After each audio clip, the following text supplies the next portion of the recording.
복수를 위한 연극.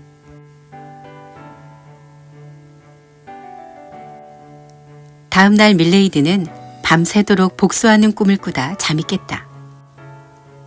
꿈속에서 그녀는 달타냥을 조롱하고 비웃으며 그를 괴롭히고 고문하다 깨어난 것이다. 하지만 곧 그녀는 갇혀있다는 사실을 상기했다. 그곳은 윈터경의 성이며 자신은 꼼짝없이 잡혀있어 얼마 뒤에는 진짜 감옥으로 가게 될 것이다. 밀레이드는 신속하게 현실을 판단하고 즉시 두 번째 계획을 준비하기 시작했다.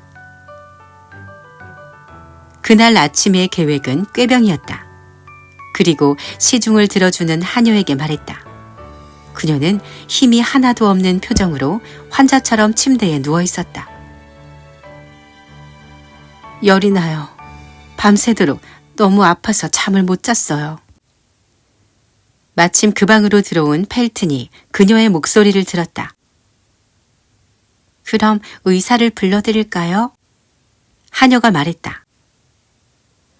의사라면 그녀가 병이 없다고 말할 수도 있고 검사를 해보고 나서 그녀를 돌볼 사람이 필요하다고 할 수도 있을 터였다. 밀레이드는 충격을 받은 척 소리 질렀다. 의사라고?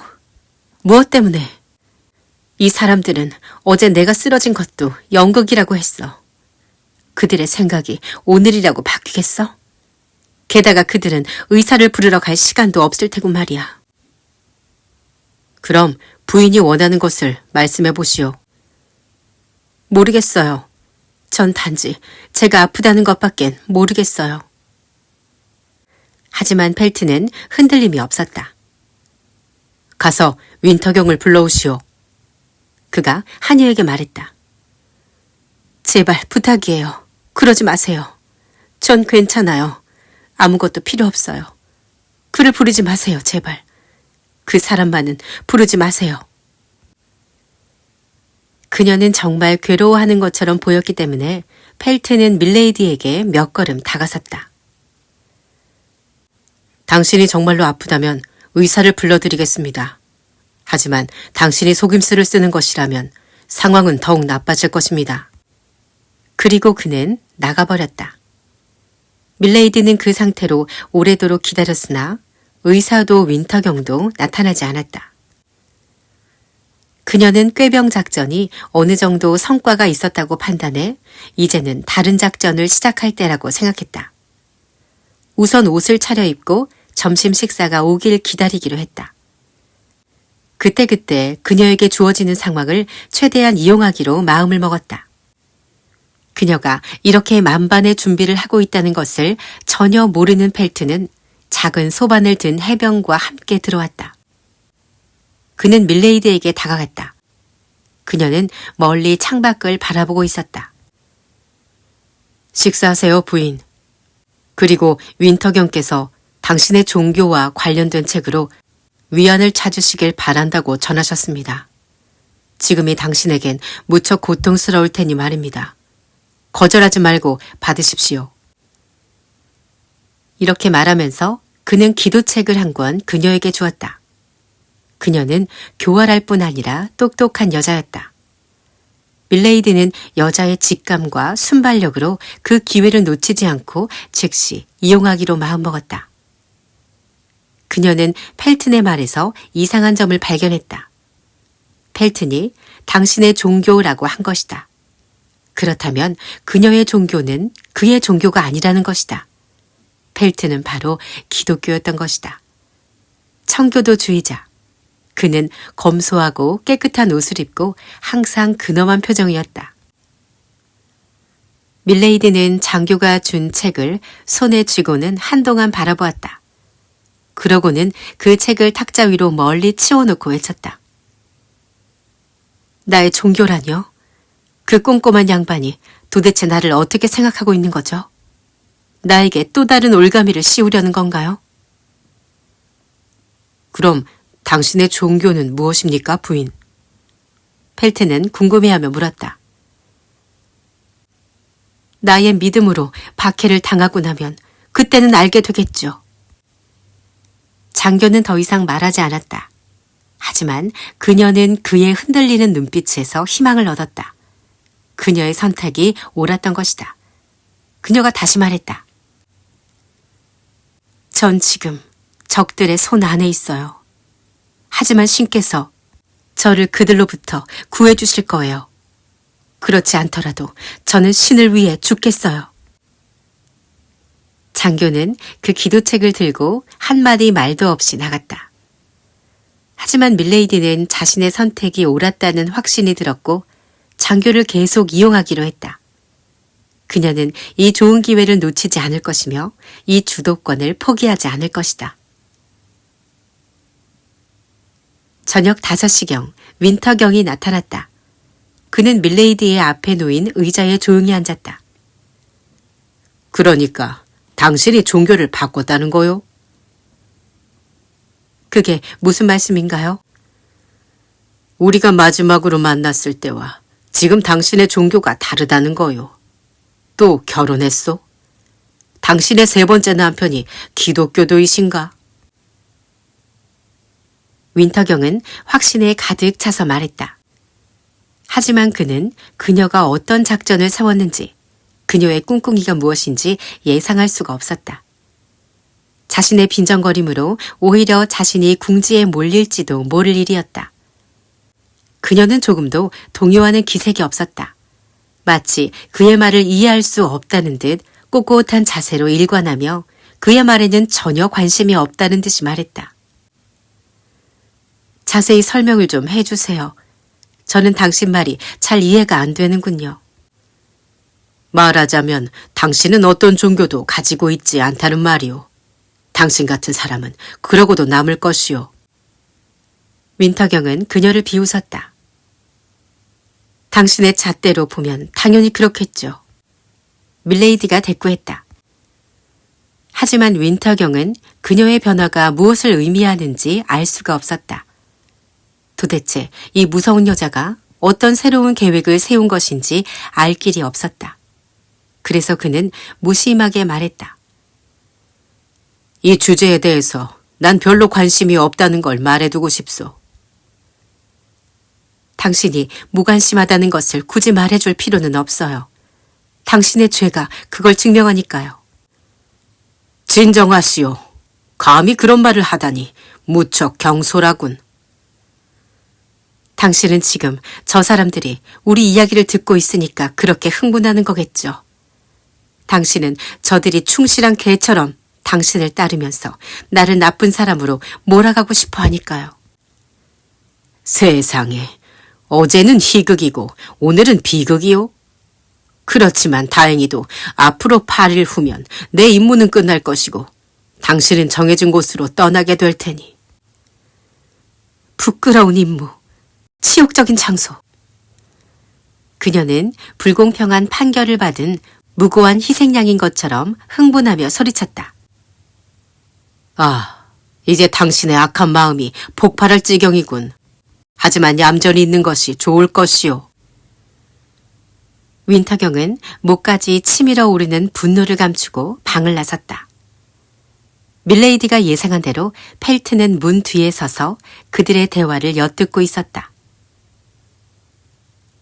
2시간 뒤, 병사들이 그녀에게 음식을 가져다 줄 시간이 되자 그녀는 큰 목소리로 기도했다. 문이 열리고 음식이 식탁에 다 차려져도 그녀는 아무것도 필요 없다는 듯이 계속 기도했다. 펠트는 병사들에게 그녀를 방해하지 말라는 손짓을 하곤 병사들을 데리고 조용히 방을 나섰다. 그녀는 배가 고팠다. 그날 많은 일들을 겪은 탓이기도 했다. 하지만 지금은 너무나 중요한 시점이었기 때문에 기도를 다 마칠 때까지 배고픔을 꾹 참았다. 다시 병사들이 와서 식탁을 치워갔고 1시간이 흘렀다. 사방은 고요하고 들리는 것이라곤 파도 소리뿐이었다. 그때 밀레이디가 갇혀있는 방에서 노랫소리가 들려왔다. 그 소리는 너무나 여성스럽고 아름다웠다. 그 노래는 그 무렵 기독교인들이 즐겨 부르는 시편이었다. 그녀는 즉시 새로운 작전의 효과를 높이려 한 것이다. 그녀 방문 앞을 왔다 갔다 하던 병사 하나가 놀라서 돌처럼 굳은 채 그대로 서 있었다. 그 효과는 놀라울 정도였다. 그녀는 더욱 힘을 내어 그녀의 모든 감성과 열정을 담아 노래했다. 문 앞에서 그 노랫소리를 듣고 있던 병사가 더는 참지 못하고 소리쳤다. 그만하세요, 부인. 당신의 노래는 너무 슬퍼서 여기서 보초를 서야 하는 사람에겐 괴로운 일입니다. 더는 못 참겠어요. 그런데 그 병사 옆에서 엄한 목소리가 들렸다. 조용히 하게. 자네가 왜 끼어드는가? 누가 자네에게 저 여자가 노래를 못하게 하라는 명령을 내렸나? 자네는 자네의 임무에만 충실하게. 펠튼이었다. 그가 직접 나서서 말리고 있지 않은가. 밀레이드는 기쁨으로 가슴이 벅차올랐다.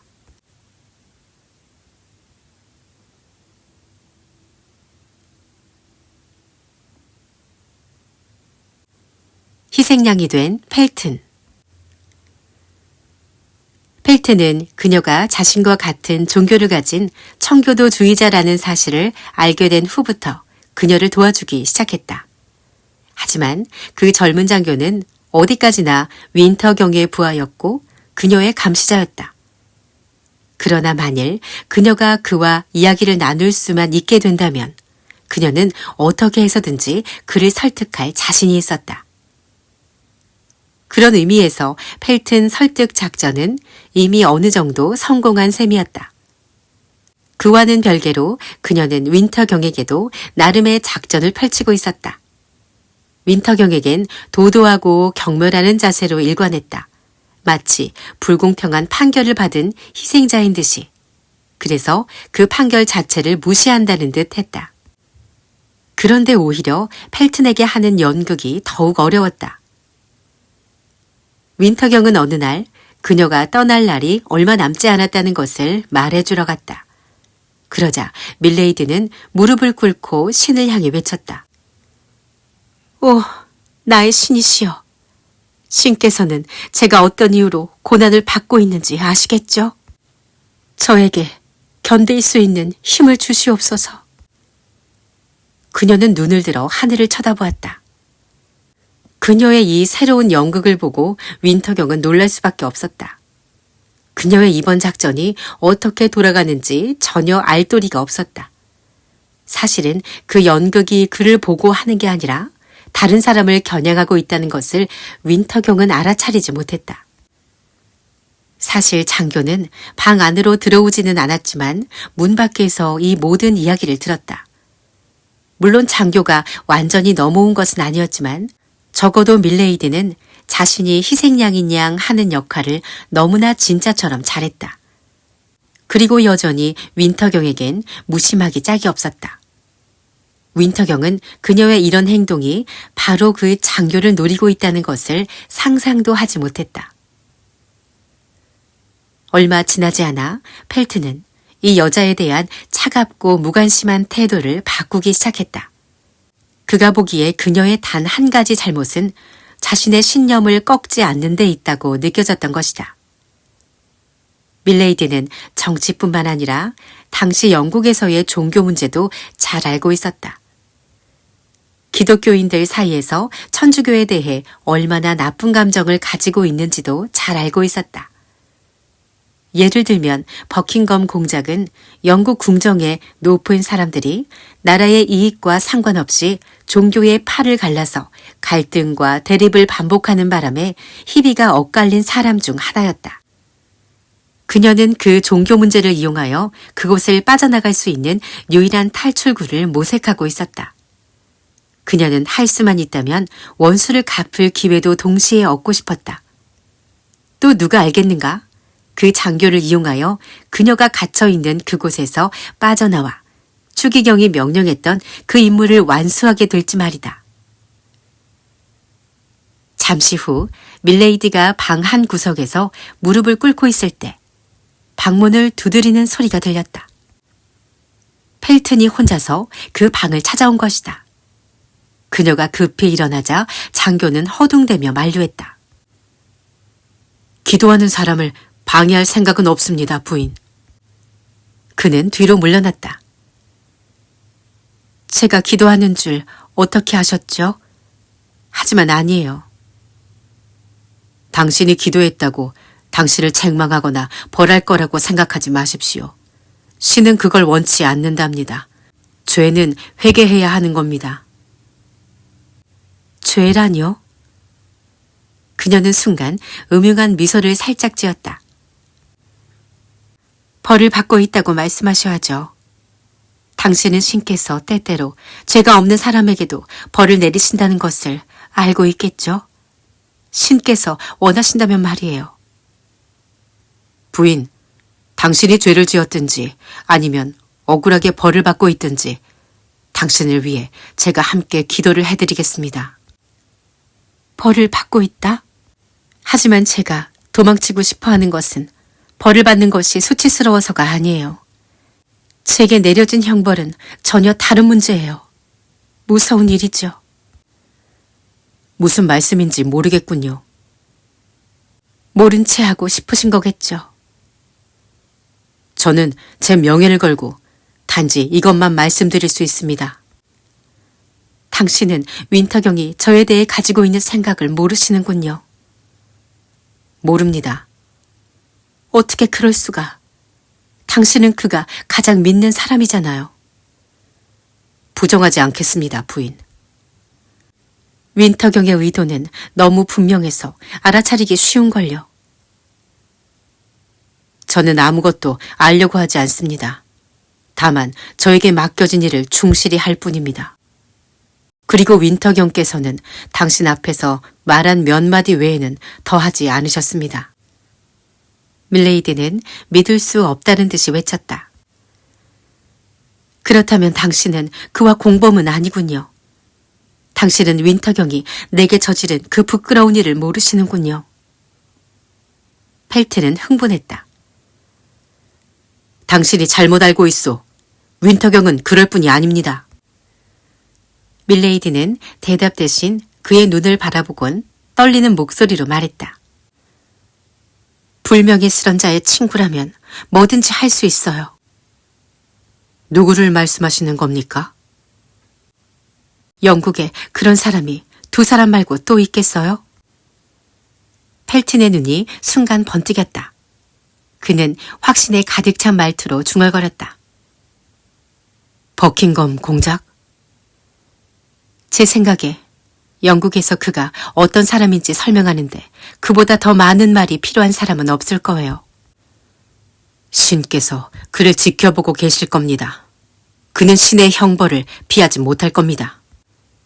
펠튼이 조용하게 말했다. 밀레이드는 그 장교의 말에 증오가 깃들어 있다는 것을 알 수가 있었다. 거의 모든 영국인들은 종교가 양쪽으로 갈라져 있었다. 천주교인들은 장교와 같은 청교도인들을 시민의 피를 빨아먹는 나쁜 사람들이라 불렀고, 청교도인들은 천주교인들을 사탄이라고 부르고 있었다.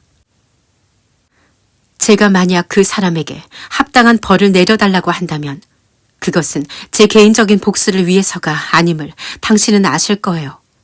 그것은 모든 민중을 해방하기 위해서죠. 당신은 그 사람을 알고 있소? 펠튼이 물었다. 승리를 확신하는 밀레이드는 생각했다. 그가 캐묻기 시작했다. 그가 조사관처럼 묻는다는 것은 그가 알고 싶어 한다는 것이다. 나는 이겼다. 그럼요. 그를 알죠. 그녀는 목이 메어 더 이상 말을 이을 수가 없다는 표정을 지었다. 아름다운 그녀가 괴로워하는 것을 보자 장교는 혼란스러워졌다. 그는 뒤로 물러섰다. 그는 그녀의 이야기를 더 듣고 싶었지만 문득 감시자의 입장에서 그러면 안 되겠다는 생각이 들었다. 그는 문으로 다가갔다. 그녀는 급히 그에게 다가가 그의 앞을 가로막았다. 장교님, 제 말을 들어보세요. 제발 부탁이에요. 윈터경은 정말 치밀한 사람이에요. 내가 칼을 못 쓰도록 할 정도로 말이에요. 그는 제가 그 칼로 무엇을 하려는지 잘 알았던 거예요. 제발 제 이야기를 끝까지 들어주세요. 당신의 칼을 제게 잠깐만 빌려주세요. 제발요. 당신은 잠시 뒤에 제 모든 희망이 걸린 그 문을 닫으시겠죠. 하지만 저는 당신을 원망하지 않아요. 당신은 제가 만난 사람 중에 유일하게 친절하고 좋은 분이셨는걸요. 저에게 잠시만 그 칼을 빌려주세요.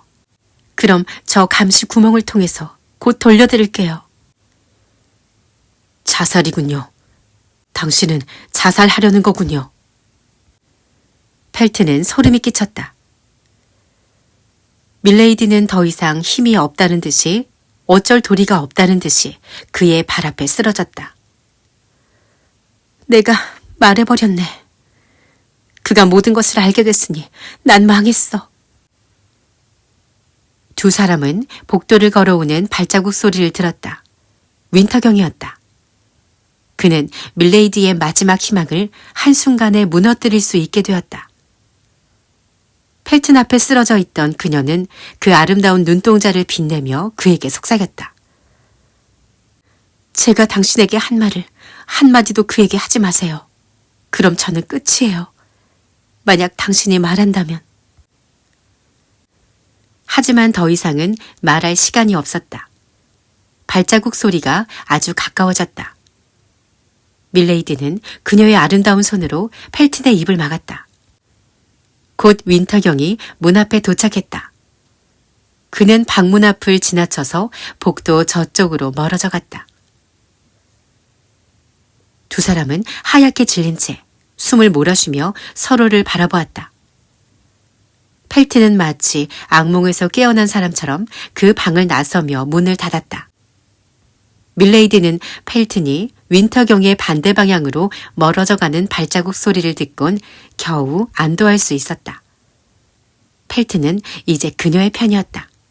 한치의 의심도 없었다. 그날 저녁, 윈터경은 식사를 가져오는 병사들과 함께 방으로 들어왔다. 밀레이디는 더할 나위 없이 도도하게 말했다. 윈터경, 당신이 이곳에 올 필요가 있다고 생각하세요? 그렇지 않다면 당신을 보고 제가 괴로워하지 않도록 해주실 수는 없나요? 사랑하는 제수 씨, 모든 위험을 감수하고 당신이 영국에 온 이유가 나를 보고 싶어서라고 말한 사람이 바로 당신 아니었소? 내가 오늘 저녁 찾아온 것은 다른 이유가 있기 때문이요. 밀레이드는 떨고 있었다. 펠튼이 그에게 모두 말해버린 것이 아닐까 의심했다. 그랬다면 그녀는 끝장이었다. 이 종이를 진작 당신에게 보여주고 싶었소. 이것은 내가 직접 쓴 것이고 당신의 운명이 걸린 것이요. 그 종이에는 이렇게 쓰여 있었다. 누구에게 연행할 것을 명령함. 이름이 있어야 할 곳은 비어 있었다. 윈터경이 계속 말했다. 만일 당신이 더 원하는 게 있다면 말해보. 그곳은 영국에서 수천 마일 떨어진 곳이니 당신도 마음에 들 거요. 밀레이드는 다시 편지를 읽기 시작했다. 카를로타 백슨을 연행할 것을 누구에게 명령함. 이 여자는 이미 프랑스의 재판을 받은 바 있으나 그곳에서 나왔다. 이 여자는 그 장소에서 거주할 것이며 도망치려 할 경우엔 사형을 언도한다. 잠시 그녀는 지옥의 불구덩이에 빠져 있는 듯 했다. 그 명령은 지금이라도 당장 실행될 수 있기 때문이었다. 하지만 그녀는 곧 그 서류가 서명되지 않았다는 것을 알아차렸다. 윈터경은 그녀를 지그시 바라봤다. 이 명령은 아직 서명되지 않았소. 하지만 바로 내일 이 편지는 버킹엄에게 보낼 것이오. 그럼 내일 모레면 서명을 받고 봉인되어 돌아올 것이오. 앞으로 24시간 후면 이 내용대로 실행할 것이오. 잘 가시게. 내가 당신에게 할 말은 이것뿐이라오. 그는 나갔다. 곧 그녀의 머릿속엔 무시무시한 생각이 들었다. 어쩌면 윈터경은 그 서류에 서명을 받기 위해 버킹엄 공작에게 펠튼을 보낼지도 모른다. 그녀의 머릿속에 다시 새로운 계획이 떠올랐다.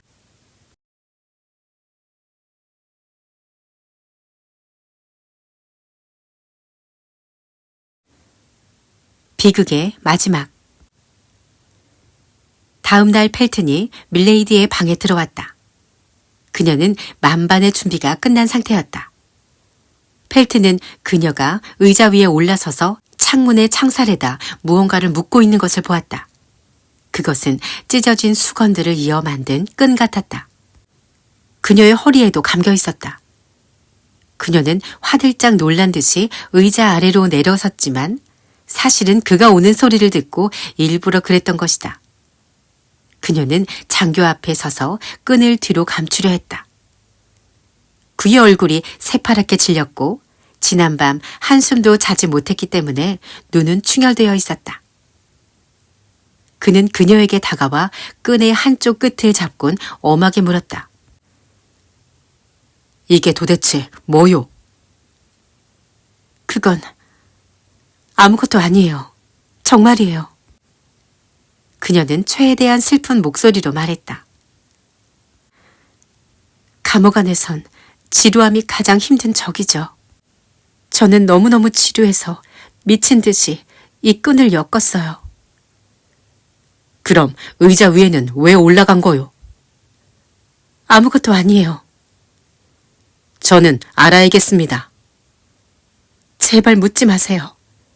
진정한 기독교인은 거짓말을 못한다는 걸 아시잖아요. 아, 그렇군요. 그렇다면 당신이 무엇을 하려고 했는지 제가 말씀드리죠. 오래전부터 당신 머릿속에 들어있던 그 바보 같은 짓을 하려는 것이죠. 하지만 생각해 보십시오. 신이 거짓말을 금한다면 자살은 더욱더 금지한다는 것을요. 밀레이드는 확신에 가득 찬 말투로 말했다. 신께서 불명예와 자살 사이에서 갈등하는 한 인간을 보신다면 자살하는 것을 용서해 주실 거예요. 그것은 순교와 마찬가지가 될 테니까요. 이쯤 되자 펠튼은 그녀의 말에 대해 생각을 안 해볼 수가 없었다. 그녀는 펠튼이 아직도 의심을 하고 있을지 모르기 때문에 한 발 더 앞서 나간 것이었다. 그녀는 우선 그가 자신의 말을 무조건 믿게 되었는지 그것을 확인하고 싶었다. 그리하여 혹시 그가 정의의 이름으로 그녀를 도와 구해주고 그녀를 위해 복수해 줄지 알고 싶은 것이었다. 그것이 그녀가 원하는 것이었다. 하지만 너무 쉽게 믿어서는 안 된다. 그래서 마지막 확인을 시도했다. 당신은 제가 무엇을 하려 했는지 대답하기 위해 나의 불행을 말하라는 말씀이신가요? 당신은 곧장 윈터경에게 가서 이야기할 텐데 내가 왜 당신에게 내 계획을 말해야 하나요? 장교님, 당신에게 하찮은 포로가 죽든지 살든지 뭐가 중요하겠어요. 날 내버려둬요, 펠튼. 날 그냥 죽게 내버려둬요. 훌륭한 군인이란 자신의 본분만 다하면 그뿐 아닌가요? 펠튼은 극도로 괴로워하며 외쳤다. 제가 그랬던 것은 당신이 나로 하여금 신 앞에서 어떤 책임을 느끼도록 하지 않았습니까? 당신께 약속하겠습니다. 그 어떤 위험도 당신을 위협할 수 없습니다. 윈터경에겐 제가 직접 잘 말해보겠습니다. 어리석군요. 어리석은 분이세요. 당신보다 훨씬 높은 사람을 당신이 감히 어떻게 하시겠다는 건가요? 현명한 사람이라면 그렇게 하지 않을 거예요. 어쨌든 펠트는 아직도 윈터경의 성에서 밀레이드의 목숨이 위험하다고는 생각하고 싶어 하지 않았다. 하지만 저는 제 목숨보다 훨씬 중요한 것을 잃어버릴 거예요. 명예를 잃어버리게 되는 거라고요. 아, 당신 말이 맞아요. 당신이 옳아요.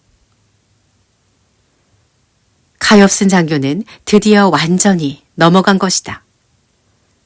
밀레이디는 마치 흥분한 사람처럼 이상한 힘이 뿜어져 나오는 사람 같았다. 당신은 그럼 저를 윈터경의 소나귀에 죽게 내버려 두는 건가요? 결국 영국의 적이며 신을 배반하는 나쁜 사람의 손에 나를 넘기시려는 거예요?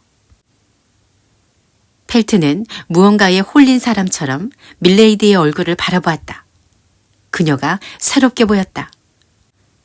이런, 당신은 제가 매일 밤 보던 천사의 얼굴을 가지고 있군요.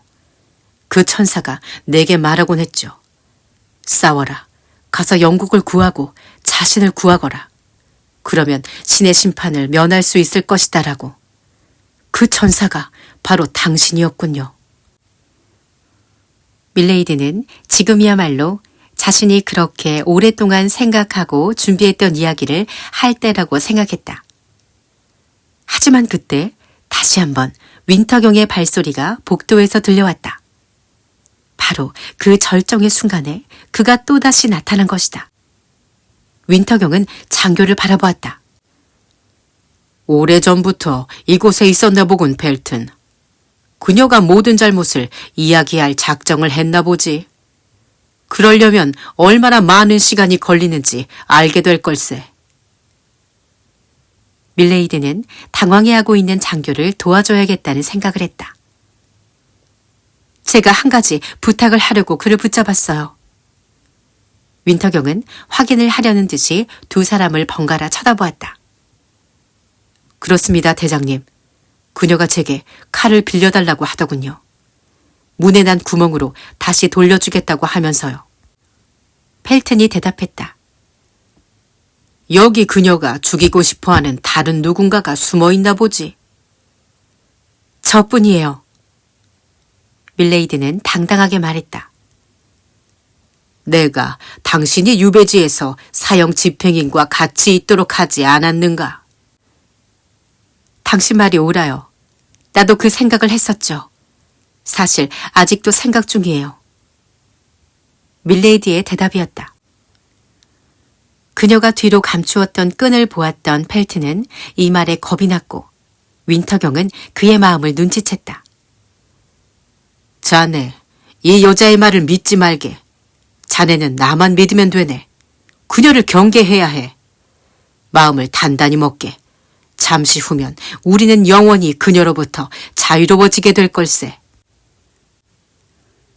윈터경은 펠튼의 어깨를 두드리며 그를 데리고 나갔다. 몇 시간 후 밀레이드는 방문을 두드리는 소리를 들었다. 펠튼이 다시 온 것이었다. 그는 혼란스러워하고 있었다. 그만, 제발 그만하세요. 그녀는 절망적으로 소리쳤다. 당신은 악마인가요? 아니면 날 구해주실 분인가요? 전 그걸 알아야겠어요.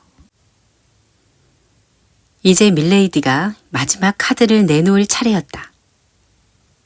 그녀는 눈물 범벅이 된 채로 펠튼에게 이야기를 들려주었다. 그 이야기는 아름답고 슬픈 여자의 이야기였다. 그녀는 평화로운 삶을 살고 있었다. 그러던 어느 날 길을 가다 버킹엄 공작을 만나게 됐다. 그 공작은 그녀의 아름다움에 반해 그녀를 유혹하기 시작했다. 그는 그녀를 따라다녔지만 그녀는 그의 청을 들어주지 않았다. 그녀는 그에게 아무 관심도 없었던 것이다. 그러자 남에게 져본 적이 없는 공작은 너무나 화가 났다. 그녀가 그에게 관심이 없다는 것은 말도 안 된다는 생각이었다. 그는 그녀를 납치했다. 어느 날 그녀는 속아서 공작의 저택에 잡혀가게 되었다. 그녀는 새장 속에 갇힌 새가 되었다. 그곳에 모든 부귀와 영화는 그녀가 허락하기만 한다면 다 가질 수 있는 것이었다. 하지만 그녀는 자신의 신념을 지킬 줄 아는 고결한 사람이었다. 그녀는 영국에서 왕 다음으로 힘이 센 공작의 유혹에 한순간도 흔들리지 않았다. 그녀는 어떻게 해서든지 빠져나갈 궁리를 하였고 이 모든 실랑이에 버킹엄은 드디어 지치기 시작했다. 그는 이길 수 없다는 사실에 참을 수가 없었다. 하지만 결국 그녀와 마지막 대화를 나누곤 이렇게 말했다. 좋소. 나는 여자를 힘으로 다루는 폭군은 아니오. 당신이 나를 사랑하지 않고 앞으로도 그럴 터이니 이제 당신이 이겼소. 내일 당신은 풀려날 것이오. 하지만 그녀의 반응은 그 공작이 생각하고 있던 것과는 전혀 예상 밖이었다. 조심하세요. 내가 이곳을 나가면 저는 전부 말하겠어요. 이 모든 모욕스러운 이야기를 전부 말할 거예요. 사람들은 내 이야기를 믿어줄 거예요. 그렇소? 그렇다면 당신은 나갈 수 없소. 당신의 마음이 바뀔 때까지 여기 갇혀 있어야 할 것이오. 어쩌면 영원히 있어야 할 거요. 당신이 결정하도록 하시오. 그는 이 말을 남기고 사라졌다. 그 후로 며칠이 흘렀고 그녀는 아무것도 먹지 않았다. 시간이 갈수록 그녀가 굶어 죽으려 한다는 사실이 분명해졌다. 그러자 버킹엄 공작이 다시 나타났다. 그녀가 처음과 같은 마음에 변함이 없다는 것을 알고 그에게 남아있던 인간적인 동정심이 모두 사라졌다. 그는 없애버려야 할 적을 대하듯이 그녀를 바라보았다. 그리고 그는 악마같이 웃으며 가버렸다.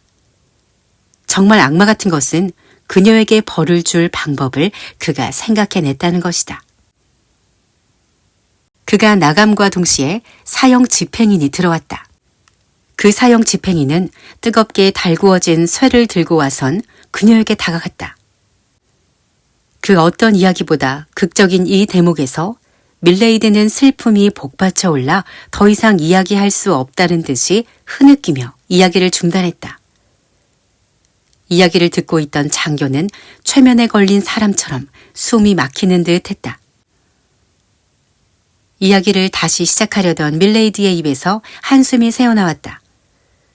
그녀는 괴로운 표정을 지으며 자신의 어깨에 새겨져 있는 문신을 보여주었다. 이미 그녀에게 넘어간 장교는 그것을 보고 눈이 휘둥그레졌다. 놀란 그는 가까스로 물었다. 그것은 프랑스의 백합 문신이 아니오. 맞아요. 영국의 심판에 따랐다면 영국 문신이 있어야겠죠. 그랬더라면 저는 영국의 법에 따라 심판을 받았을 것이고 그게 잘못되었다고 온 나라에 알리려고 했을 거예요. 하지만 프랑스의 백합 문신이니 그의 악랄함은 너무나 완벽해 저는 아무 말도 할 수가 없었던 거예요. 이렇게 소설 같은 이야기를 꾸며낸 밀레이드는 무척 흥분하였고 결국에는 그 슬픔을 못 이기고 울음을 터뜨렸다. 펠트는 그녀의 발 앞에 꿇어앉았다. 그는 마치 성모상 앞에서 기도하는 사람 같았다. 이제 그녀에겐 복수에 대해 이야기할 차례가 돌아온 것이었다. 그 사람은 이 모든 잘못을 저지르고도 아직도 존경받으며 살고 있다고요. 펠튼이 외쳤다. 나는 그가 두렵지 않습니다. 그를 용서하지 않을 것입니다. 하지만 우선 말해 주십시오. 윈터경이 이 끔찍한 이야기와 무슨 상관이 있습니까? 잘 들어보세요, 펠튼. 저는 그 끔찍한 불행을 당한 뒤에 점잖은 귀족 한 분을 만났어요. 그는 나의 이야기를 다 알고 있었고 나를 믿어주었으며 결혼하길 원했어요. 그가 바로 윈터경의 동생이었답니다. 그는 나의 원수를 갚아주겠노라고 사나이로서 맹세를 했어요. 하지만 버킹엄 공작이 다른 일로 영국을 떠나 있는 동안 남편이 갑작스럽게 죽었답니다. 결혼한 지 1년도 되지 않아서 말이죠. 그의 형인 윈터경은 내 이야기를 전혀 모른 채 재산이 탐나 결혼한 것이라고 생각했어요. 그래서 그는 나를 좋아하지 않았어요. 아무튼 너무나 큰 불행을 또다시 겪게 되자 저로서는 참기 어려워졌죠. 그래서 멀리 프랑스로 가 살았답니다. 그런데 영국과 프랑스가 서로 대립을 하게 되자 저는 소중한 사람들이 있는 이곳 영국으로 돌아오게 된 거예요. 하지만 제 불행은 아직도 끝나지 않았어요. 일이 어떻게 된 건지 이제야 알았어요. 버킹엄은 내가 영국에 오게 됐다는 소식을 그의 스파이들을 통해 알게 되었고 윈터경에게 저에 대한 이야기를 한 것이죠. 그 끔찍한 사건을 그에게 말했을지도 모르겠어요. 버킹검이 저에게 직접 새겨 넣었던 어깨의 문신 말이에요. 윈터경은 처음부터 저를 좋아하지 않았기 때문에 저에 대한 그 어떤 나쁜 이야기도 믿었을 거예요. 그리고 저는 제 자신을 지킬 힘이 없고요. 모든 것이 분명해졌다. 펠트는 이제 모든 것을 알게 되었다고 생각했다. 그는 오래도록 미루어진 그녀의 원수를 갚고 그녀를 구하여 멀리 떠날 계획을 세우기 시작했다.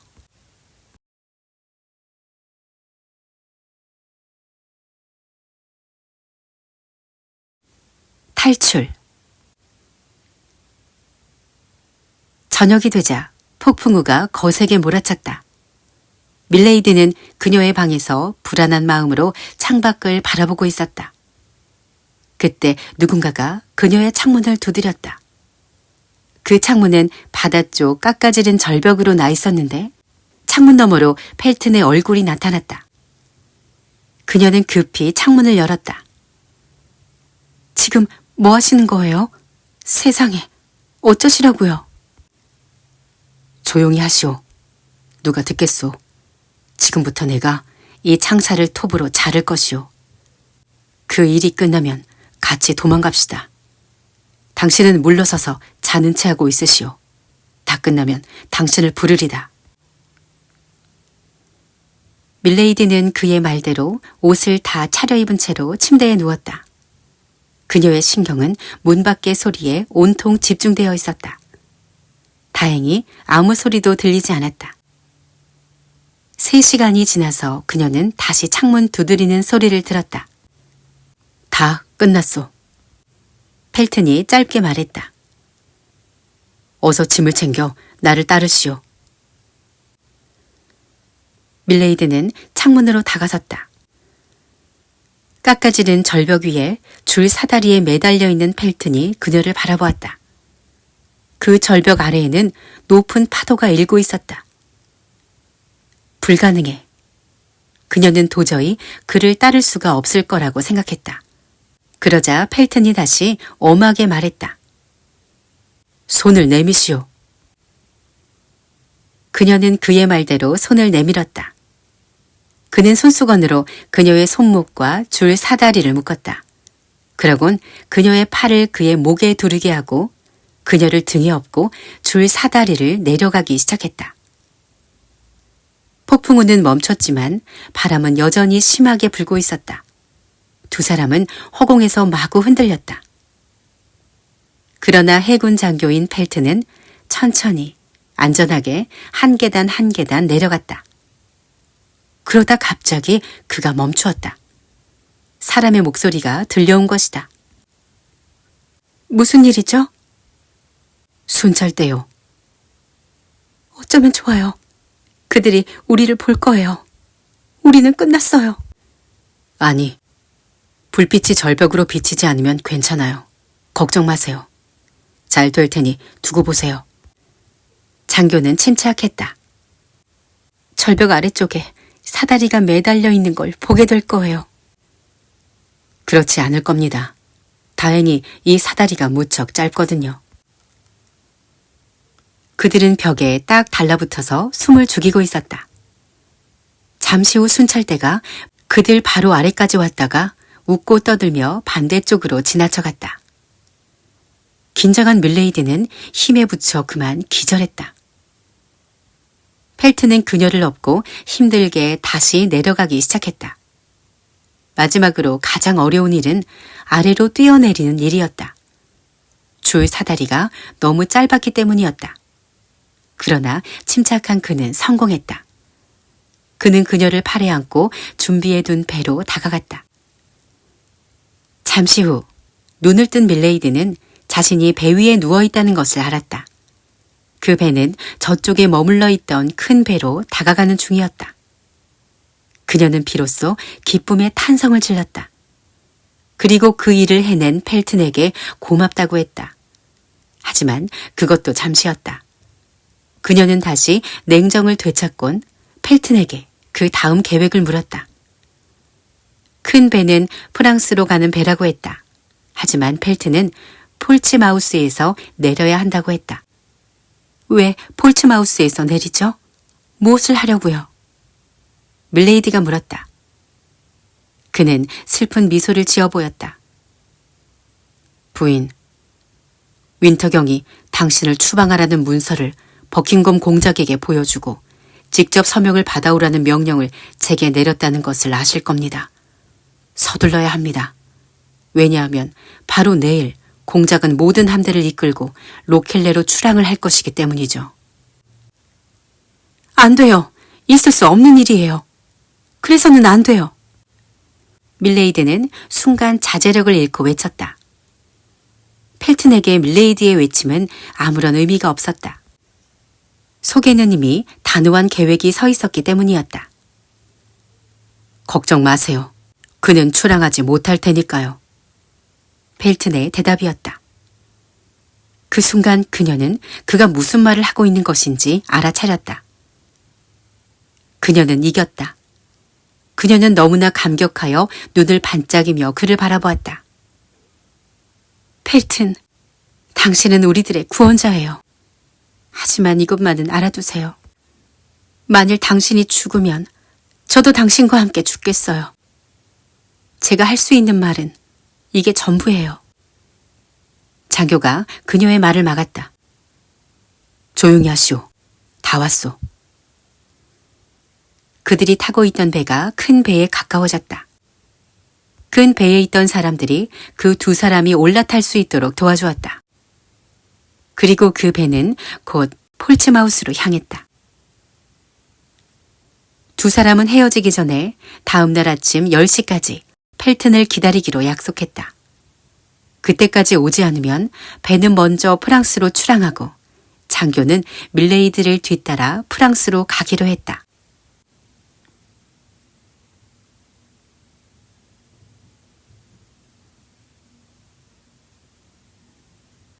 공작을 죽인 펠튼. 펠튼은 작은 배를 타고 커다란 범선들이 가득한 바닷길을 헤치고 해안으로 다가갔다. 그는 이제 밀레이디의 꼭두각시가 되어버렸다. 밀레이디가 그의 머릿속에 거짓말로 꾸며낸 이야기를 잔뜩 심어놓은 것이다. 그에게는 밀레이디의 거짓 이야기만이 진실이 되었고 그의 눈에 비친 세상은 이제 모두가 부정적으로 보였다. 불쌍한 펠튼에겐 오로지 한 가지만이 중요했다. 그는 버킹엄의 비리를 다시 한번 되새겼다. 하늘을 찌를 듯한 그의 위세와 재산을 끌어모으는 수법, 종교의 탄압 등 수도 없이 많은 잘못들을 생각했다. 그리고 버킹엄의 희생양이 되어버린 밀레이드에게 가했을 무례함이 떠올랐다. 그는 현실 세계와 동떨어진 사람이 되어버렸다. 그에게 현실은 아무 의미가 없었다. 그는 드디어 런던을 지나 공작의 저택에 도착했다. 그는 공작의 시종인 패트릭에게 자신이 왔음을 알렸다. 바로 그 순간 또 다른 귀족이 버킹엄 공작의 저택에 도착했다. 그 귀족은 지체 없이 버킹엄 공작에게 안내하라고 일렀다. 하지만 패트릭은 펠튼이 자신의 주인과 가장 친한 윈터경의 부하라는 것을 알고 있었기 때문에 그를 먼저 안내했다. 펠튼은 아주 화려하고 고급스러운 서재로 들어가 공작에게 절을 했다. 그리고 서명을 받기 위한 서류를 꺼냈다. 그러고는 단둘이만 이야기하게 해달라고 청했다. 버킹엄 공작은 패트릭에게 나가라는 손짓을 하곤 펠튼을 돌아보았다. 자, 이제 말해보게. 전하, 여기 서류에 적힌 이름을 가진 사람을 알고 계십니까? 당연히 알고 있네. 그럼에도 불구하고 전하는 여기에 서명을 하시겠습니까? 당연하네. 후회하지 않으실 겁니까? 이런, 자네의 질문이 좀 이상하다고 생각하지 않는가? 대답해 주십시오. 부탁입니다. 이 질문은 무척 중요합니다. 버킹검은 기분이 좀 상했지만 젊은 장교의 과감한 행동이 어느 정도 마음에 들었기 때문에 대답을 했다. 결코 후회하지 않을 걸세. 윈터경과 나는 그녀가 얼마나 많은 잘못을 저질렀는지 너무나 잘 알고 있기 때문일세. 그러자 펠튼의 말투가 바뀌었다. 서명하지 못할 겁니다. 그는 한 발짝 다가섰다. 내가 서명을 하지 않을 거라고? 왜 그래야 하지? 왜냐하면 밀레이디는 천사이기 때문입니다. 당신도 잘 알고 있을 것입니다. 그녀를 놓아주기를 청합니다. 이것이 전부입니다. 잘 생각해 보십시오. 당신의 행동과 당신의 인생 전체를 말입니다. 도를 지나치지 마십시오. 자네가 지금 나를 협박하는 건가? 공작은 아직도 무슨 영문인지 알 수가 없었다. 펠트는 여전히 눈에 불을 켜고 공작의 바로 앞에 버티고 서 있었다. 공작은 화를 눌러 참으며 엄하게 명령했다. 자네는 이 방에서 즉시 나가도록 하게. 그럼 바로 체포될 걸세. 그는 단호하게 문을 가리켰다. 하지만 펠트는 그의 명령을 듣지 않았다.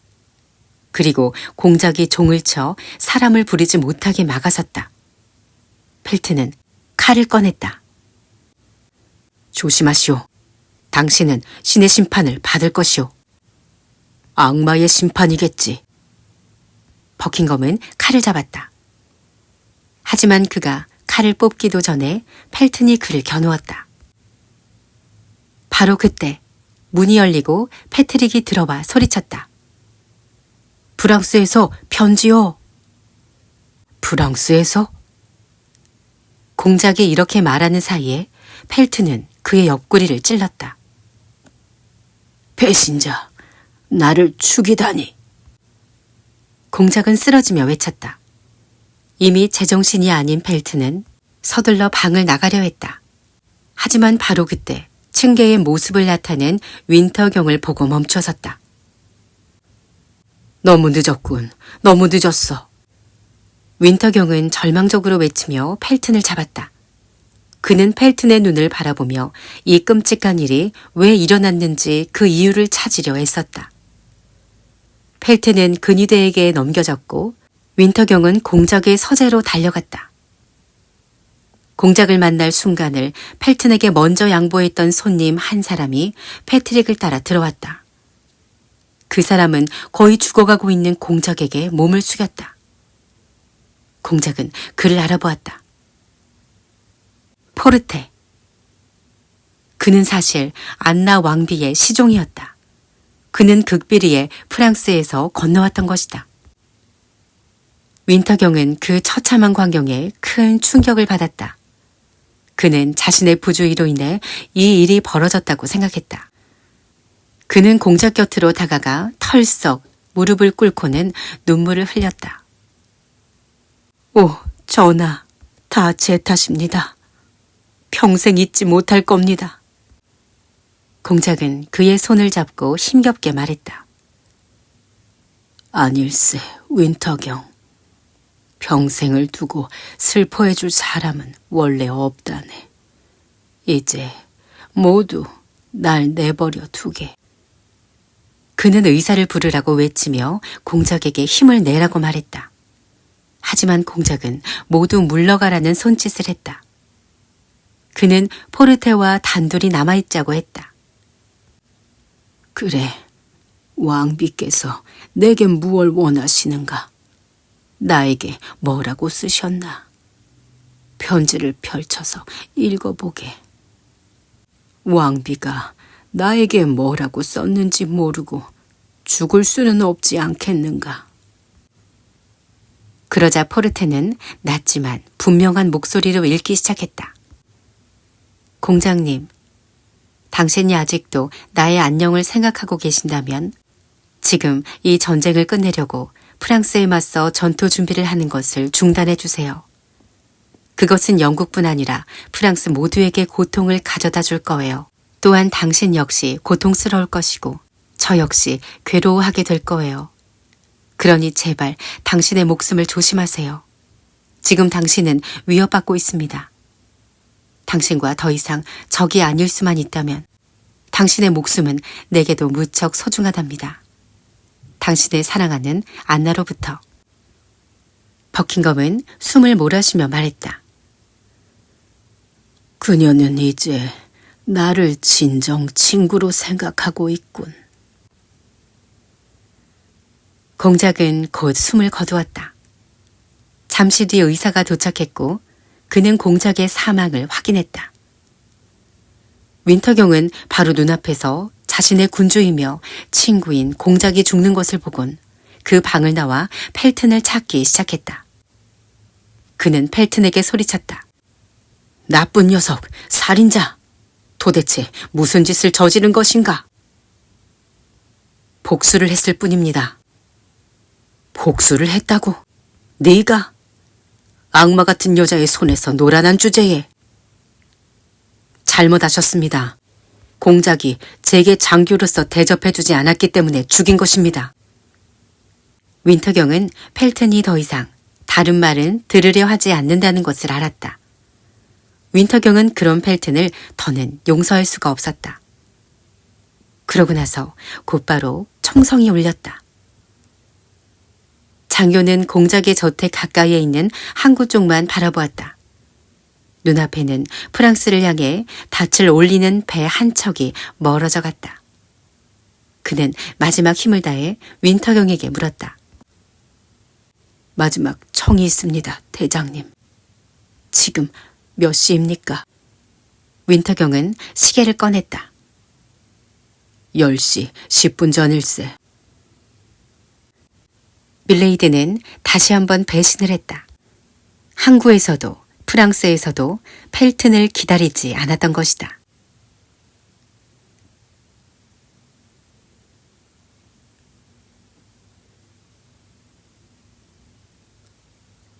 카르멜리탄 수도원.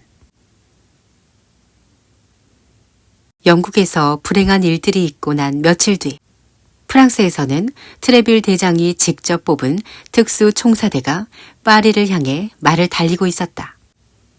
이것은 왕의 생각이었다.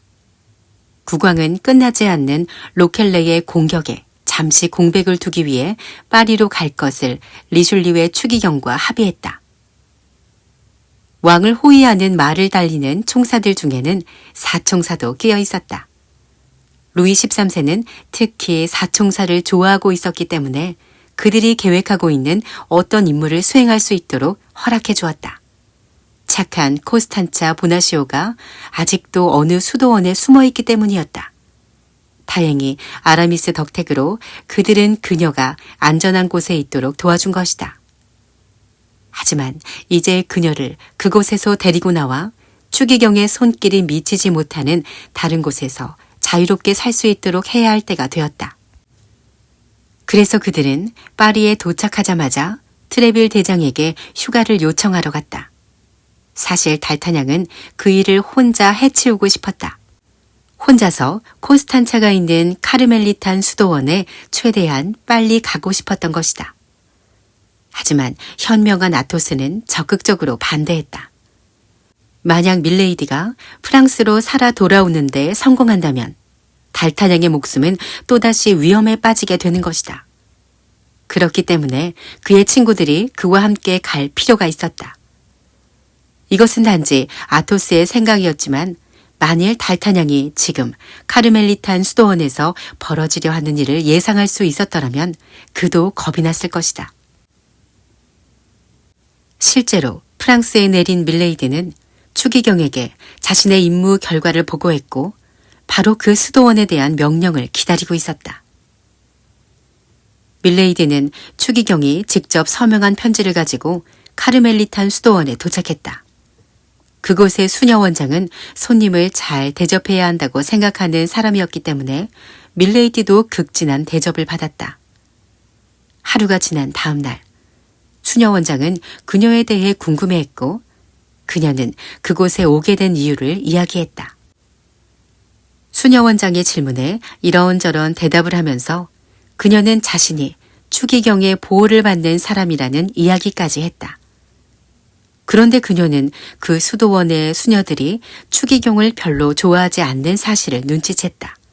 그래서 교활한 밀레이드는 사실 자신은 추기경한테 잡혀서 그곳 수도원에서 운명을 기다리게 되었다고 재빠르게 둘러대었다.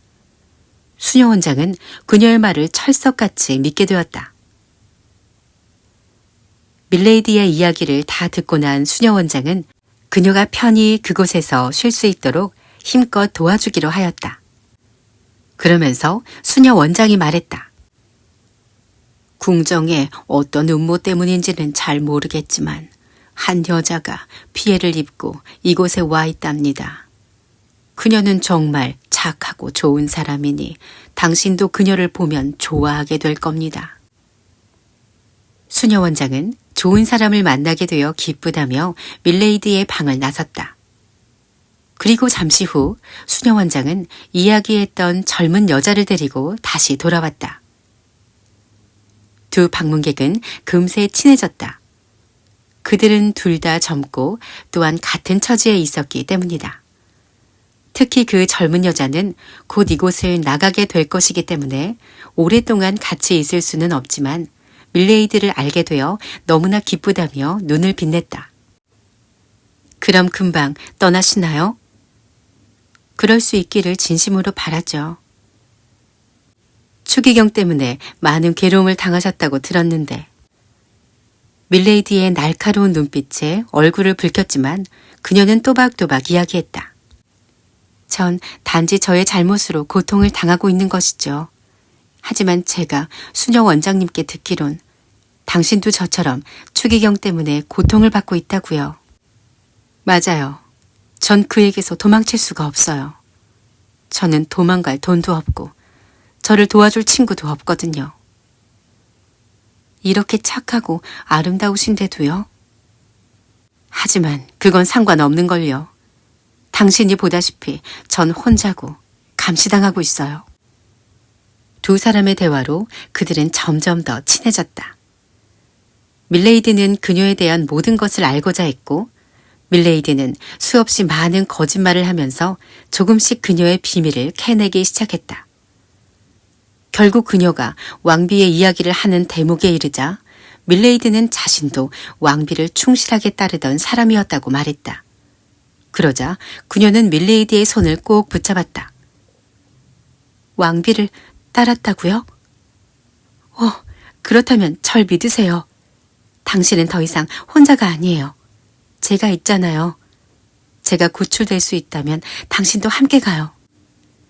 밀레이드는 그 여자를 확실히 속이기 위해 마지막 일침을 가하기로 했다.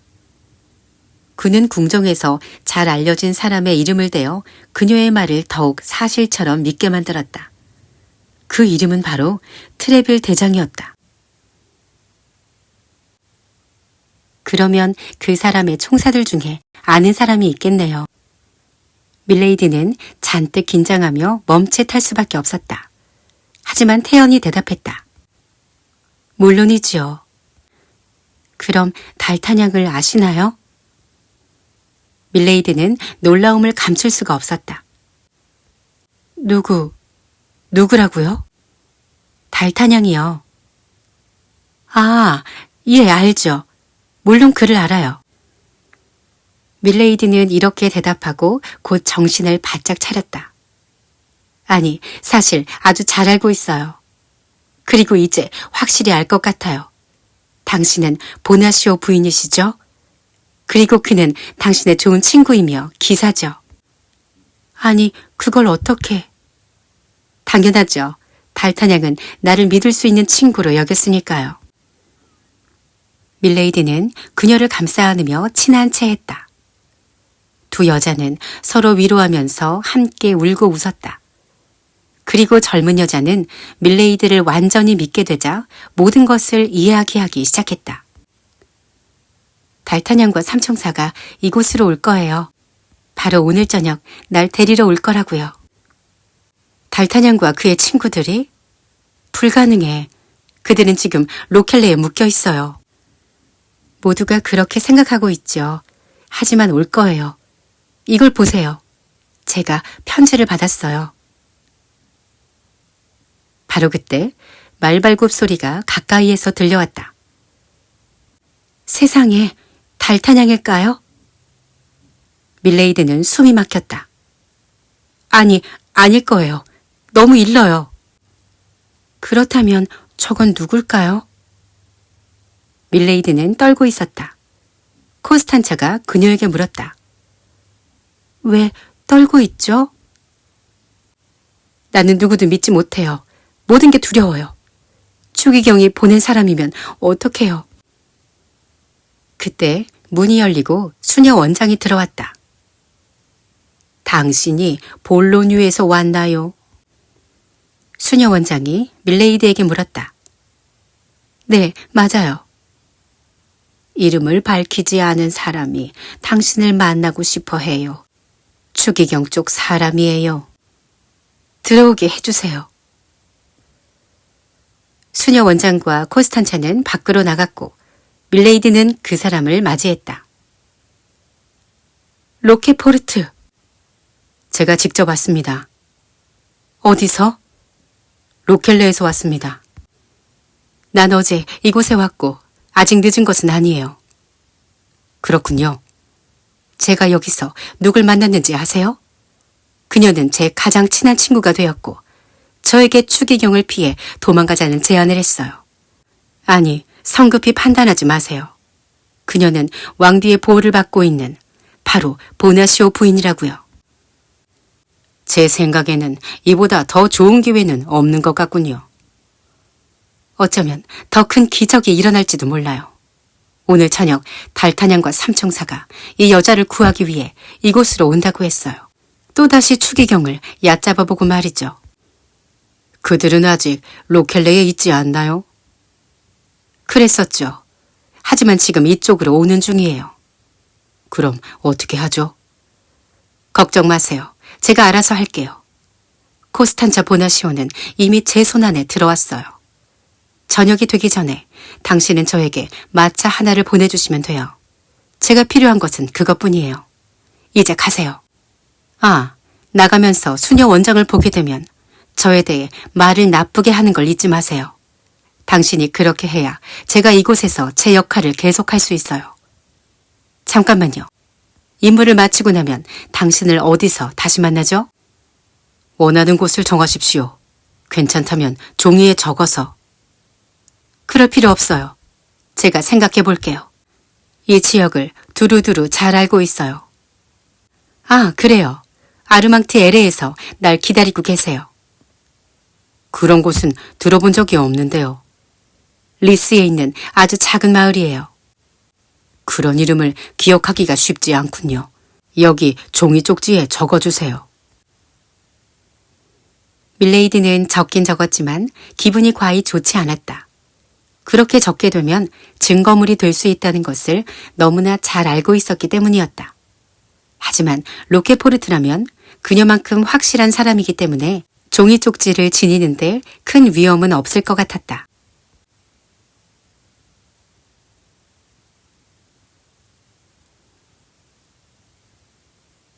죄와 벌. 보나시오가 다시 밀레이드의 방에 들어가자 밀레이드는 몹시 흥분되어 있었다. 코스탄차는 추기경이 보낸 사람이 그녀에게 슬픈 소식을 전해주었다고 생각했다. 그래서 그녀를 위로해 주려 했다. 하지만 밀레이드는 조용히 하라는 손짓을 하며 그녀의 손을 잡았다. 코스탄차는 궁금함을 참지 못하고 물었다. 그 사람은 누군가요? 추기경이 보낸 사람이라고 생각했죠. 사실 전혀 아니었어요. 아무에게도 말하지 마세요. 신이 우리를 살려주셨어요. 안 그랬으면 당신과 나 둘 다 큰일을 당했을 거예요. 그 사람은 제 오빠예요. 추기경이 보낸 사람을 오빠가 우연히 만나게 되었어요. 그를 죽이고 그 사람에게서 임무가 쓰여있던 편지를 빼앗아 보고 여기까지 올 수 있었던 거예요. 오빠는 제가 도망칠 수 있도록 도와주기로 했어요. 두 사람은 서로를 쳐다보았다. 그게 다가 아니에요. 오빠가 아주 무서운 이야기를 해주었어요. 추기경의 정찰대가 바로 오늘 저녁 당신을 납치하러 이 수도원으로 오고 있다고 하더군요. 당신은 가짜 편지에 속은 거라고요. 달타냥과 친구들은 지금 로켈레에 있어요. 코스탄차는 하얗게 질렸다. 이제 살 수 있게 되었다고 생각했는데 한순간에 다 무너져 버린 것이었다. 밀레이드는 악마 같은 계획을 가지고 콘스탄차의 어깨를 흔들면서 자신의 말을 들으라고 했다. 아직 끝나지 않았어요. 우리는 그 사실을 알고 있으니 빨리 도망가면 돼요. 저녁이 되기 전에 오빠가 데려가기 위해 마차를 보낼 거예요. 그럼 당신은 저와 함께 도망치면 돼요. 하지만 만약 달타냥과 그의 친구들이 진짜로 오게 되면 코스탄차는 천재는 아니었지만 멍청하지도 않았다. 그녀를 무조건 막아서 의심을 살 필요가 없었다. 그렇죠. 우리는 그것도 대비를 해야지요. 좋아요.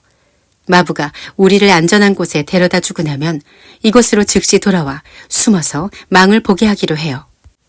그 마부는 달타냥을 알고 있거든요. 그는 우리 집 하인이고 달타냥은 제 친구니까요. 그렇게 하면 우리도 그것이 사실인지 아닌지 알 수 있을 거예요. 더 이상 어쩔 도리가 없는 코스탄차는 밀레이드가 내민 손을 잡았고 밀레이드의 도움에 진심으로 감사했다. 로케포르트의 마차가 도착하기까진 몇 시간을 더 보내야 했다. 밀레이드는 코스탄차에게 자신의 방에서 저녁을 같이 하자고 말했다. 두 사람은 식탁에 앉아서 음식을 들기 시작했다. 그때 갑자기 멀리서 말 발굽 소리가 들렸다. 어머나, 이번에는 도대체 누굴까? 코스탄차는 숨이 멎는 듯 했다. 제가 빨리 알아볼게요. 밀레이드는 믿을 수 없을 정도로 냉정하게 말했다. 혹시 총사들이 다가오는 것일까? 그녀는 창문께로 다가갔다. 그리고 그녀가 생각한 최악의 상황이 벌어졌음을 알게 되었다. 달타냥이 맨 앞에서 말 고삐를 쥐고 있었다. 그녀는 코스탄차의 팔을 붙들곤 외쳤다. 추기경의 근위대예요. 따라오세요. 밀레이드는 그녀를 이끌고 계단이 있는 문 쪽으로 뛰어갔다. 정원을 가로질러 도망칠 생각이었다. 하지만 코스탄차는 움직이려 하지 않았다. 충격이 너무나 컸기 때문에 그녀는 그 자리에 못 박힌 듯이 한 걸음도 움직일 수가 없었다. 시간이 없었다. 도저히 그녀를 사총사에게서 떼어낼 뾰족한 수가 없었다. 그녀는 결정을 내려야 했다. 식탁 위에 있던 물이 가득 든 컵을 들고 거기에 그녀가 반지 사이에 보관하고 있던 작은 알갱이를 급히 떨어뜨렸다. 그리고 그 컵을 코스탄차에게 내밀었다. 코스탄차는 아무것도 모른 채 그 물을 마셨다. 그리고 밀레이드는 바람처럼 사라졌다. 코스탄차는 갑자기 몸이 마비되어 바닥에 쓰러졌다. 잠시 후 총을 들고 나타난 달타냥은 그녀가 쓰러져 있는 것을 보았다. 그는 갑자기 시야가 흐려지는 것을 느꼈다. 달타냥은 그녀 곁에 무릎을 꿇고 그녀를 흔들어 보았다.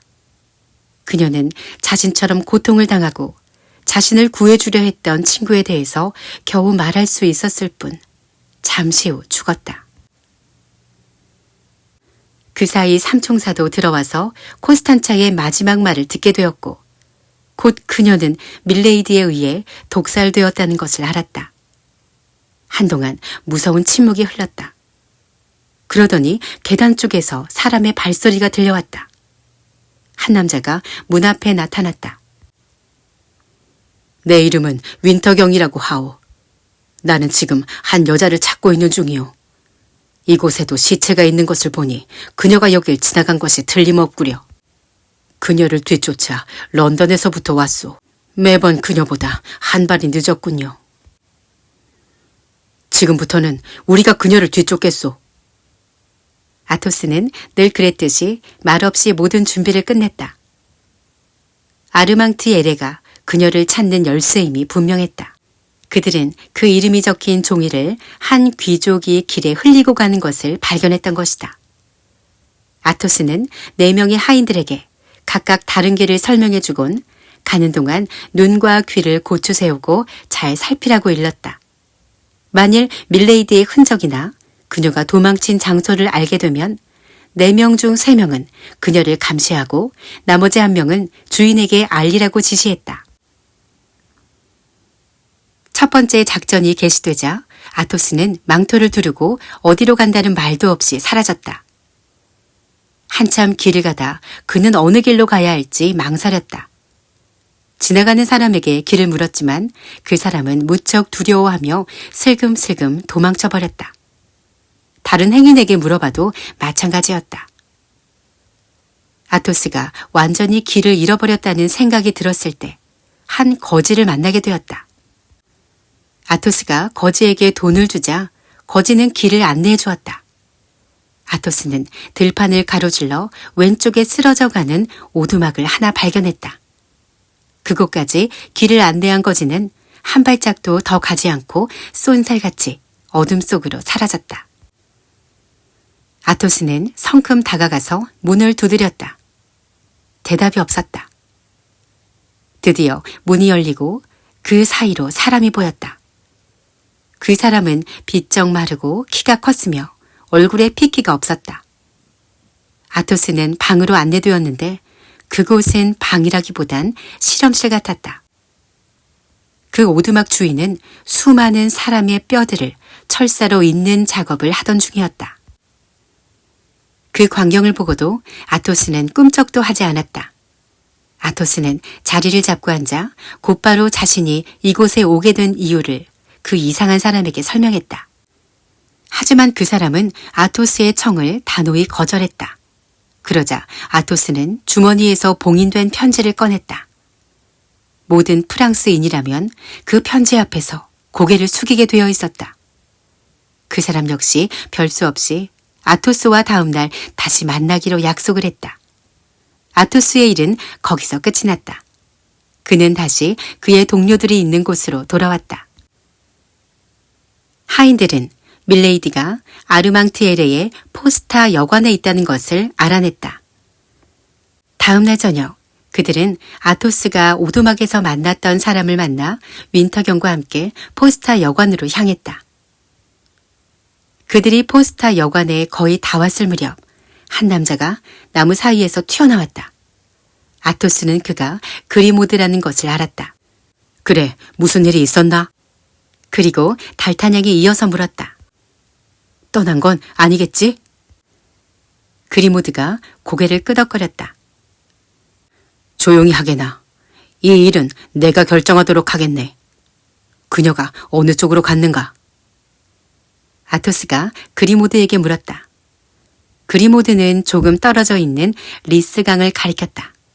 사총사는 강 쪽으로 향했다. 하늘에는 잔뜩 구름이 껴있고 천둥과 번개가 몰아쳤다. 그들은 강 근처에 외떨어져 있는 작은 집을 발견했다. 아토스가 앞장을 서 창문가로 뛰어 올라갔다. 쓰러져가는 작은 불빛 속에 한 여자가 긴 망토를 두르고 앉아 있었다. 바로 그때 말이 히힝하고 울었다. 밀레이드가 깜짝 놀라 고개를 들었다. 아토스는 재빨리 덧창을 열고 방 안으로 뛰어내려 복수의 화신처럼 우뚝 섰다. 밀레이드는 그를 단번에 알아보았다. 그녀가 문 쪽으로 도망갔지만 그 앞에는 달타냥과 그 친구들이 칼을 뽑아들고 서 있었다. 멈추시오, 여러분. 이 여자는 판결을 받아야지. 죽여서는 안 돼요. 아토스가 소리치며 곧 밀레이드를 돌아보았다. 우리는 여기 당신을 판결하러 왔소. 변명할 수 있다면 한번 해보시오. 이제 달타냥, 자네 차례일세. 달타냥이 앞으로 나섰다. 신과 사람들 앞에 나는 코스탄차 보나시오를 독살한 죄로 이 여자를 고발하오. 그러고는 달타냥은 포르토스와 아라미스를 돌아보았다. 우리가 증언을 서겠소. 두 사람이 동시에 말했다. 달타냥은 계속했다. 신과 사람들 앞에 이 여자가 나를 독살하려 했던 것을 고발하오. 그 때문에 다른 사람이 나 대신 죽었어야 했소. 우리가 증인이오. 다시 한번 포르토스와 아라미스가 동시에 말했다. 이제 윈터경 말씀하시오. 아토스가 말했다. 신과 사람들 앞에 이 여자가 버킹엄 공작을 죽게 한 사실을 고발하오. 밀레이드는 손으로 머리를 감싸고 몸부림을 쳤다. 아토스가 다시 나섰다. 이번에는 내 차례요. 나는 가문의 반대를 무릅쓰고 이 여자와 결혼을 했고 내 가문의 이름과 재산을 주었소. 그러던 어느 날 이 여자에게 프랑스 감옥에서 새겨진 문신이 있다는 것을 알게 되었소. 그때의 판결은 나와는 상관없는 것이었어요. 억울해요. 하지만 그때 방 한 구석에서 또 다른 목소리가 들려왔다. 조용히 하시오. 이번엔 내 차례요. 저 사람은 누구지? 놀라움과 두려움에 가득 차서 밀레이드가 외쳤다. 그의 얼굴이 드러났다. 밀레이드는 그의 얼굴을 뚫어지게 쳐다보더니 미친 듯이 비명을 지르기 시작했다. 나는 릴라의 사형 집행인이오. 내가 바로 그녀의 어깨 위에 그 수치스러운 문신을 새겨 넣었소. 그녀가 나의 동생을 속였고 죽음으로 몰아넣었던 것이오. 잠시 침묵이 흘렀다. 다시 말을 꺼낸 사람은 아토스였다. 여러분, 이 여자에게 어떤 판결을 내리시겠습니까? 사형에 처하오. 모두가 한 목소리로 말했다. 1시간도 채 안 되어 리스강의 소용돌이치는 물결 속으로 밀레이디의 시체가 떠내려가고 있었다.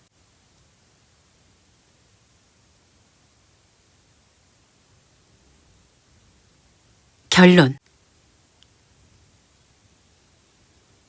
사총사는 다시 파리로 돌아와 그들의 임무에 충실했다. 그리고 얼마 지나지 않아 영국이 그렇게 조심을 했음에도 불구하고 버킹엄이 죽었다는 소식이 파리로 흘러들어왔다. 루이 13세는 뜰 듯이 기뻤으나 그 기쁨은 잠시였다. 그는 그가 했던 약속을 지켜야 했기 때문에 리슐리우의 추기경이 기다리고 있는 로켈레로 다시 가야만 했다. 왕은 여기저기 머무를 갖가지 핑계를 대면서 되도록이면 천천히 가고 싶어 했다. 당연히 왕을 호위하는 역할을 맡게 된 사총사도 조용히 여관에 머물면서 왕의 명령을 기다렸다. 무엇보다도 그들은 좋은 포도주를 마실 수 있어서 즐거웠다. 그러던 어느 날 시골의 한 여관에 머물러 있던 달타냥은 한 사나이가 문을 열고 들어오는 것을 보았다. 그는 다름 아닌 무왕의 사나이였다. 달타냥은 재빨리 그의 앞으로 다가가 이번엔 절대 놓치지 않겠다는 자세로 그를 막았다. 하지만 그는 도망칠 생각이 없다는 듯이 달타냥과 마주섰다. 달타냥군, 당신을 체포하오. 무왕의 사나이가 외쳤다. 당신은 도대체 누구시오? 달타냥이 칼을 내리며 말했지만 칼을 집어넣은 것은 아니었다. 나는 추기경 전하의 근위병이오. 전하의 명령을 전하러 왔소. 달타냥은 그의 친구들과 함께 그를 따라 나서야 했다. 저녁 무렵 그들은 추기경이 묵고 있는 곳에 도착했다. 달타냥은 추기경이 있는 곳으로 안내되었다. 잠시 후 추기경이 말했다. 자네는 내 명령에 따라 체포되었네. 그 이유를 아는가? 모르겠습니다. 왜냐하면 제가 체포될 만한 이유를 전하께서는 모르실 테니 말입니다. 추기경은 달타냥을 유심히 바라보았다. 그것이 무슨 소린가? 전하께서 저를 체포한 이유를 말씀해 주시면 저도 제가 한 일을 말씀드리겠습니다. 자넨 국가의 적과 관계를 맺었고 국가의 비밀을 누설했으며 자네 상관의 계획을 망쳐놓으려 했던 것 때문에 체포된 것이네. 누가 그것을 고발했습니까, 전하? 감옥에서 도망쳐 나온 여자가 아니었습니까? 그녀는 프랑스 남자와도 결혼했고 영국 남자와도 결혼했습니다.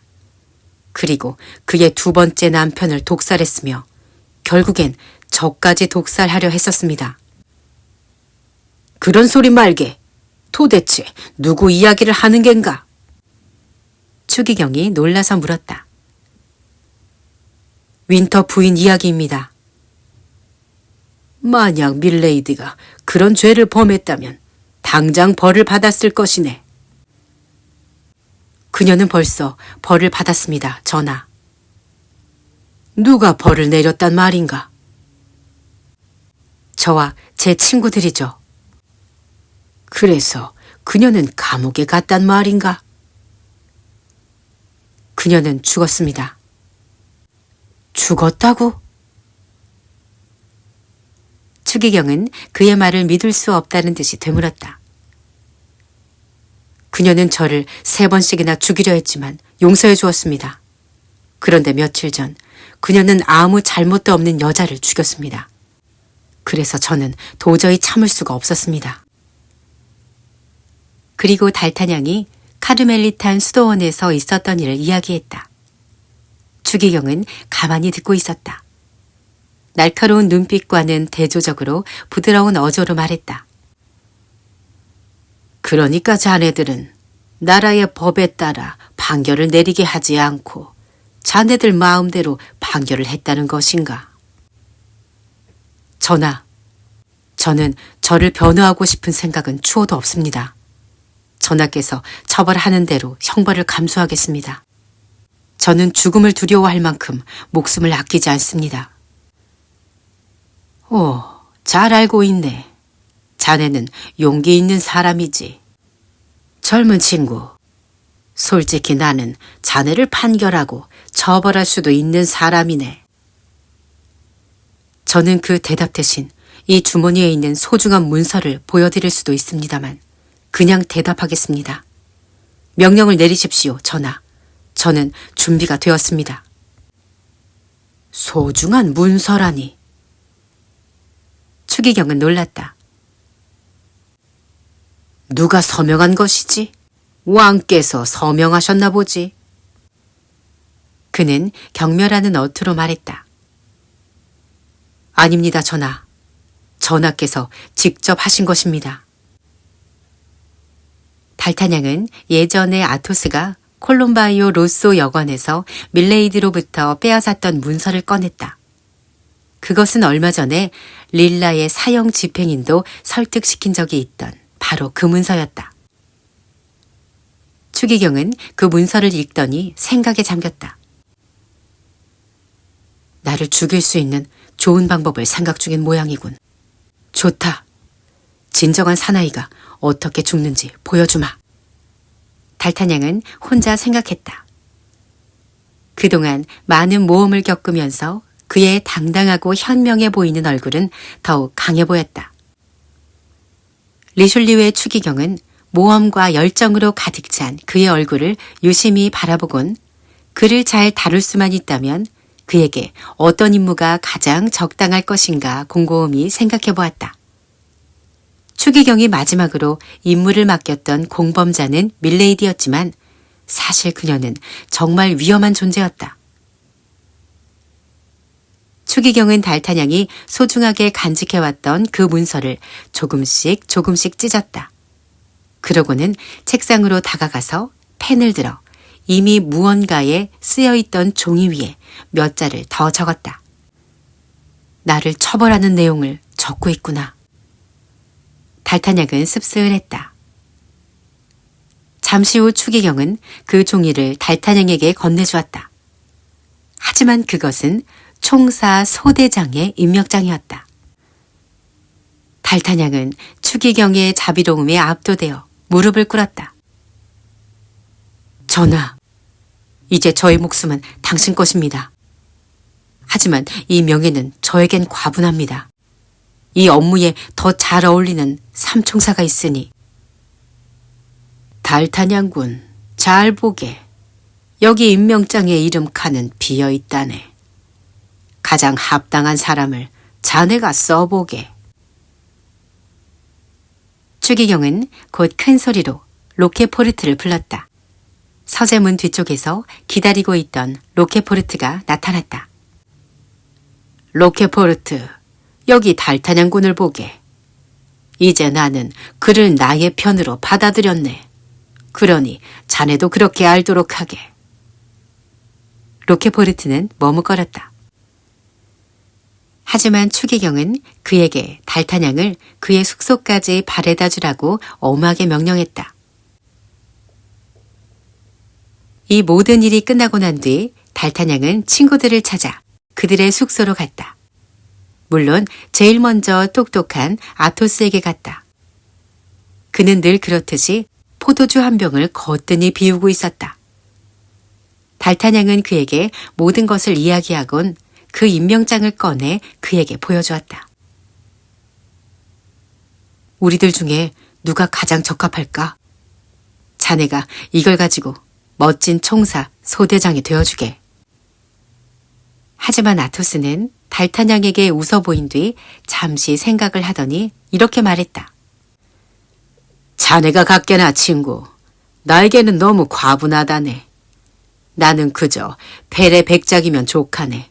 자네가 여기 더 잘 어울린다네. 달타냥은 조금 슬프기도 하고 기쁘기도 한 대화를 끝내곤 포르토스의 숙소로 향했다. 포르토스는 마침 화려한 레이스로 장식된 새 옷을 입고는 거울 앞에서 유심히 살펴보고 있었다. 임명장 이야기에 대해 포르토스는 그다지 관심이 없었다. 달타냥이 그에게 임명장을 주려 하자 포르토스는 고맙긴 하지만 자신은 바로 그날 오래전부터 기다려왔던 재산을 상속받았으니 은퇴하여 시골로 내려가 그곳의 영주로서 남은 인생을 살고 싶다고 말했다. 달타냥은 끝까지 우정을 지키기로 하곤 아라미스의 숙소로 향했다. 그는 방 한 구석에 쪼그리고 앉아 기도를 하고 있는 중이었다. 결국 기도를 다 끝낸 아라미스는 임명장 이야기를 듣곤 경건한 미소를 지었다. 그는 수도원으로 들어가기로 결심했다고 말했다. 그는 오히려 달타냥에게 총사 소대장이 될 수 있는 영광을 축하해 주었다. 달타냥은 다시 아토스에게 갔다. 모두가 거절했다네.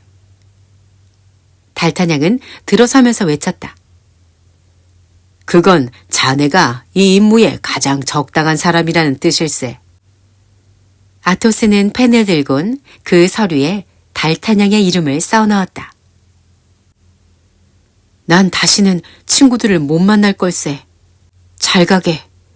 이렇게 슬픈 기억들만 있다면 난 더 이상 친구들을 만날 수 없겠네.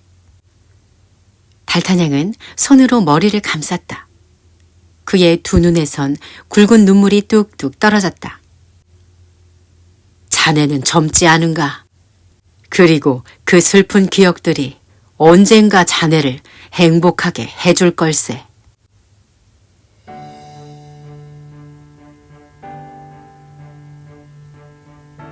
로켈레는 신의 뜻대로 영국이 개입하지 않은 상태에서 점령되었고 전쟁은 끝이 났다.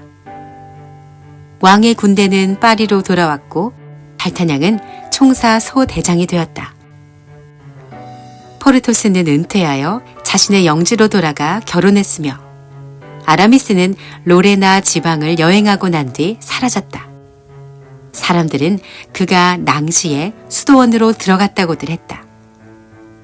아토스는 달타냥의 뜻에 따라 얼마간 더 복무를 하다 어느 날 투레나 지방을 여행하고 오더니 유산을 상속받고 나서 총사 제복을 벗었다고 한다.